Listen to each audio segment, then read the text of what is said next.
Concrete cube test एक ऐसा test जिससे हमें पता चलता है कि जो हम कंक्रीट करते हैं उसका कंप्रेसिव स्ट्रेंथ क्या है। हमें इसका पता चलता है इस टेस्ट से, कंक्रीट क्यूब टेस्ट से हमें ये पता चलता है कि ये जो कंक्रीट है, जो हम जिस पर्पस के लिए ये कंक्रीट कर रहे हैं, क्या ये उसका स्ट्रेंथ जो लोड है वो बर्दाश्त करेगा या नहीं। मुख्तलिफ टाइप्स की पर्पस के लिए हम कंक्रीट करते हैं, जैसे कि हम स्कूल के लिए करते हैं, शॉपिंग मॉल वगैरह, प्लाजा वगैरह, इस चीज के मुख्तलिफ टाइप के लिए, होम के लिए, गर्ल्स वगैरह के लिए हम कंक्रीट करते हैं।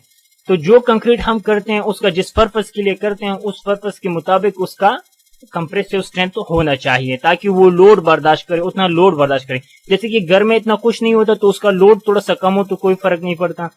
उसके बाद अगर आप किसी शॉपिंग मॉल वगैरह के लिए, स्कूल के लिए, मदरसे के लिए वगैरह इस जगह के लिए अगर आप करते हो तो वहां पे कंप्रेसिव स्ट्रेंथ ज्यादा होना चाहिए, क्योंकि वहां पे लोड ज्यादा होता है, लोग ज्यादा आते हैं।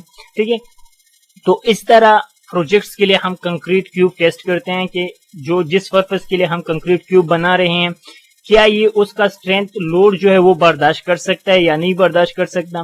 तो उसके लिए हम कंक्रीट क्यूब टेस्ट करते हैं। तो आज की इस वीडियो में हम कंक्रीट का कंप्रेसिव स्ट्रेंथ हम जानेंगे कि 3 दिन बाद जो हम कंक्रीट क्यूब का टेस्ट करते हैं तो उसका कंप्रेसिव स्ट्रेंथ क्या होना चाहिए। तो आज की इस वीडियो में ये हमारे पास ग्रेड है, M10 से लेके M50 तक ग्रेड्स हैं, मुख्तलिफ ग्रेड्स हैं। इन ग्रेड्स का हम जानेंगे कि इसका कंप्रेसिव स्ट्रेंथ क्या होना चाहिए। अब ये कंप्रेसिव स्ट्रेंथ हम 2 वैल्यूज में देखेंगे। सबसे पहले हम देखेंगे कि न्यूटन पर mm स्क्वायर में इसका कंप्रेसिव स्ट्रेंथ क्या होना चाहिए, जो कि हम न्यूटन पर mm में इसको कैलकुलेट करेंगे। दूसरा PSI में, पाउंड पर स्क्वायर इंच। एक तो ये न्यूटन पर mm स्क्वायर में आएगा, दूसरा हमारे पास PSI में आएगा, पाउंड पर स्क्वायर इंच में हमारे पास 2 टाइप्स में वैल्यू आएगी। तो वीडियो को स्टार्ट करते हैं। सबसे पहले यहाँ पे हमारे पास है ग्रेड्स हैं, ये सब हमारे पास ग्रेड्स हैं M10 से लेके M50 तक।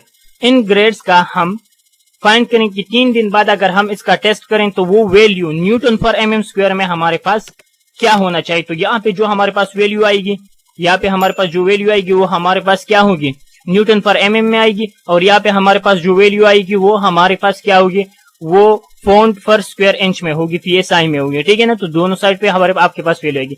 सबसे पहले अगर हम देखें M10 ग्रेड का कंक्रीट जो होता है उसका 3 दिन बाद अगर हम टेस्ट करते हैं तो उसका वैल्यू हमारे पास 4 आएगा। ठीक है ना, 4 न्यूटन पर mm स्क्वायर उसका वैल्यू आएगी। ठीक है ना, 4 न्यूटन पर mm स्क्वायर उसका वैल्यू हमारे पास अगर 3 दिन बाद हम टेस्ट करते हैं तो वो आएगी। ठीक है ना, और PSI में हमारे पास 580 PSI, ठीक है, 580 PSI उसका वैल्यू हमारे पास 3 दिन बाद आएगी M10 ग्रेड कंक्रीट का। और अगर हम M15 ग्रेड कंक्रीट को देखें तो उसका हमारे पास 6 न्यूटन पर mm स्क्वायर उसका वैल्यू हमारे पास आएगी 3 दिन बाद। और हमारे पास 870 PSI उसका वैल्यू आएगी 3 दिन बाद अगर हम M15 ग्रेड कंक्रीट का टेस्ट करते हैं। इसी तरह M20 ग्रेड कंक्रीट जो हमारे पास होता है उसका 8 न्यूटन पर mm स्क्वायर उसका वैल्यू आएगा हमारे पास।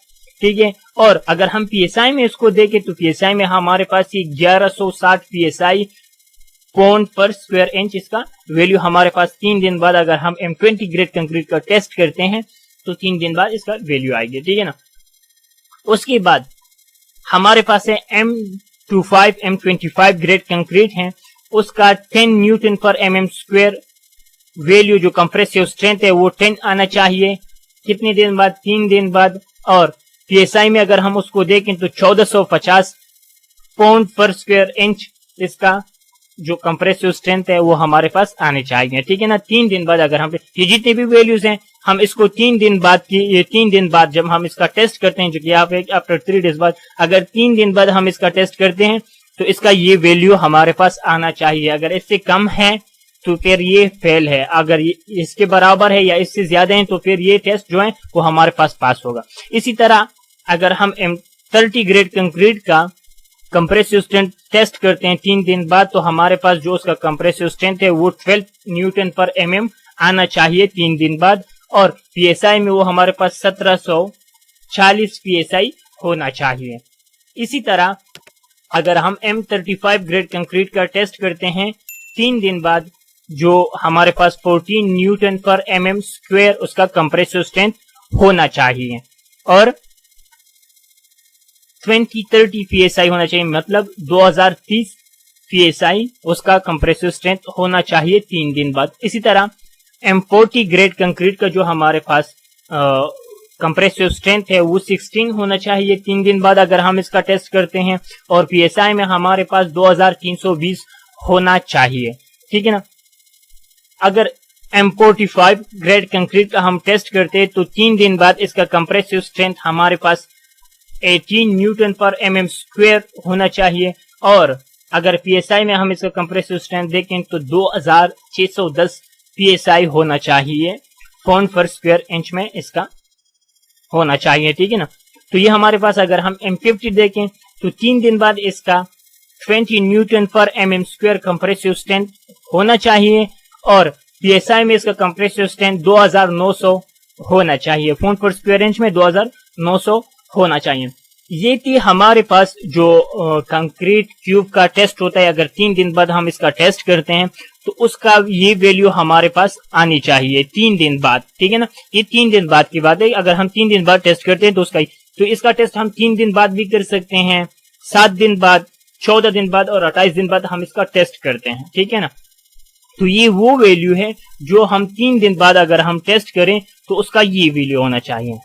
और अगर आप कंक्रीट क्यूब टेस्ट के बारे में डिटेल से जानना चाहते हैं, जैसे कि कौन कौन से इक्विपमेंट कंक्रीट क्यूब टेस्ट में यूज होते हैं, किस तरह हम कंक्रीट क्यूब टेस्ट को परफॉर्म करते हैं, उसका टेस्ट हम किस तरह करते हैं और उसका कैलकुलेशन हम किस तरह करते हैं, अगर ये कंप्लीट डिटेल्स आप देखना चाहते हैं तो स्क्रीन पे वीडियो आपको नजर आ रही है, इस पे क्लिक करें, वहां पे मिलता हूं मैं आपके साथ। तब तक के लिए अल्लाह हाफिज।